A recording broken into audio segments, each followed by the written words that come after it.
great pleasure to welcome back to our show. He's been with us several times before. Every time he has a brand new book, we like to have him on and let you know about it. His latest is called A Treasure Hunt. It's a Wyatt Hunt novel, one of his favorite characters. We're joined by John Lescroart. Hi, John. How are you? Hi, Doug. I'm great. How are you doing today? Good. Good to have a chance to talk to you again. I think we did it maybe last summer when the previous I think it was last summer. It seems pretty quickly in the past, but I guess time does pass, and so here we are again. You're a prolific writer, John.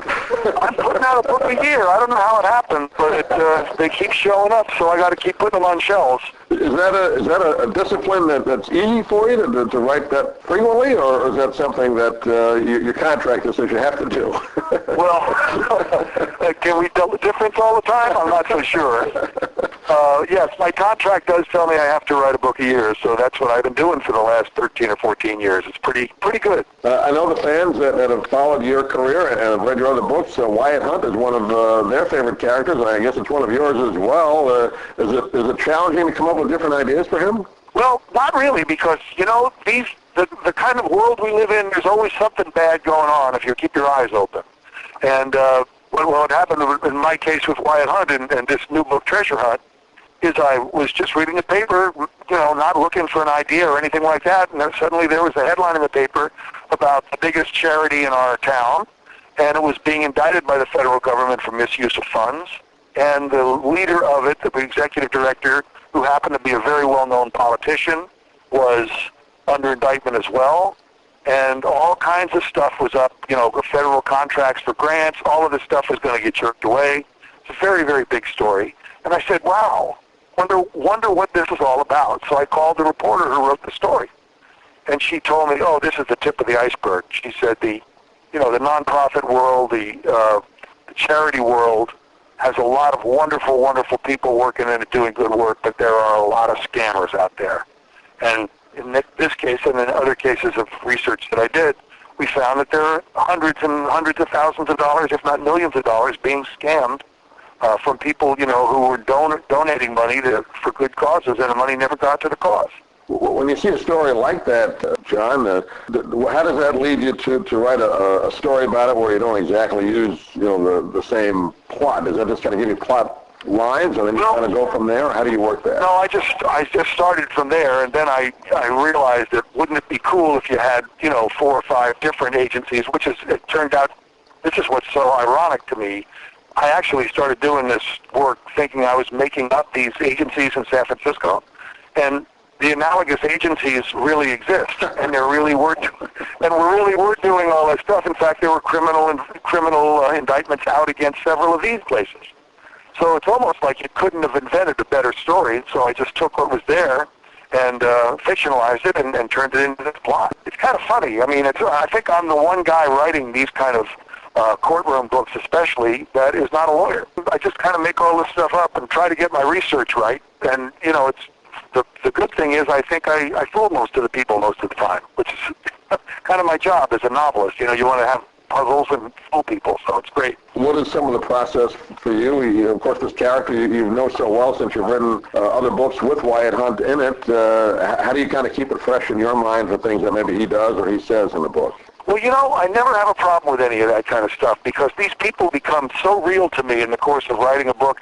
You're living with them, you're really inside their head for a whole year at a time. And I just find that these guys, when my wife and I go out to dinner, we talk about these people as though they're real people. And oftentimes we'll be having dinner with other friends, and they'll all think we're just completely nuts. that we talk about these guys as though they're real people, and they're breaking up, and they're getting together with people, and they're breaking up with people, and they're seeing this and that, and doing this and that. And to me, it's all very real stuff. I don't have to go back and check and see what those characters did in the previous books. When you see people, maybe just observing them, do you kind of take a little bit from here, a little bit from there, and use those for your characters in the book, maybe an accent or a dialect, that kind of thing? Is that how you write dialogue? Well, the great thing about writing when you do it every day is you really kind of get into a rhythm, and it's almost a trance-like state where I begin actually hearing the rhythms of people's voices, and I use them in telling my story. And suddenly you're in a scene and people are talking and they have different rhythms and they have different everything going on. And you don't even have to say he said or she said. It's so clear who's talking. It's a really kind of a cool thing that just happens, I think, as part of the writing process. Yeah, I guess like any type of writing, but particularly novels, once you get started, I guess you get on a roll, right? Is it that type of thing where maybe 3-4 hours later you didn't realize the time went that quickly? But I guess the toughest part is just to start, right?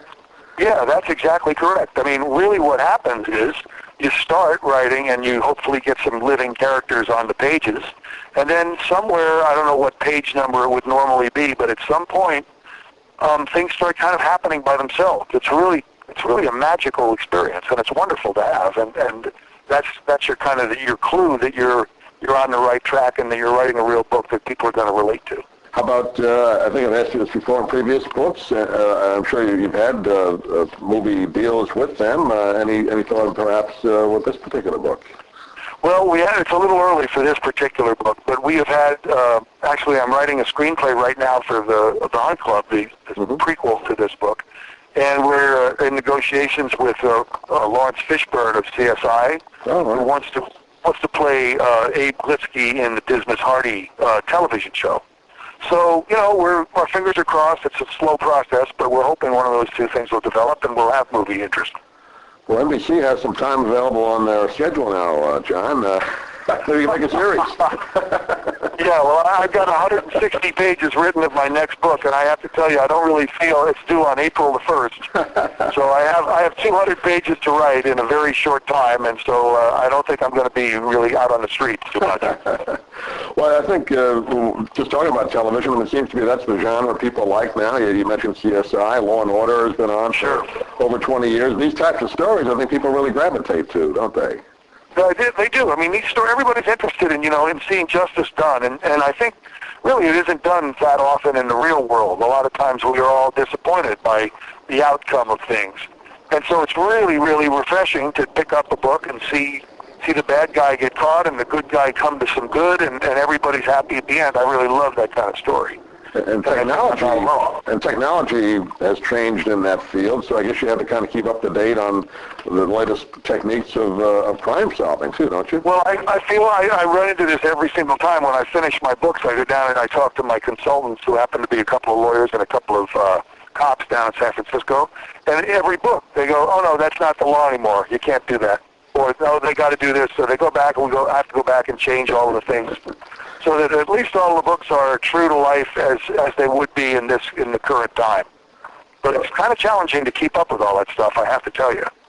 But the laws change. The technology changes, everything changes in a heartbeat. Well, I know this one's going to be as successful, maybe more so than the previous books. It's called Treasure Hunt, a Wyatt Hunt novel written by our guest, John Lescroart. John, again, give out the website, or if people want to contact you or get the book, how can they do it? Well, it should be available everywhere in the world today. It's on sale as of today.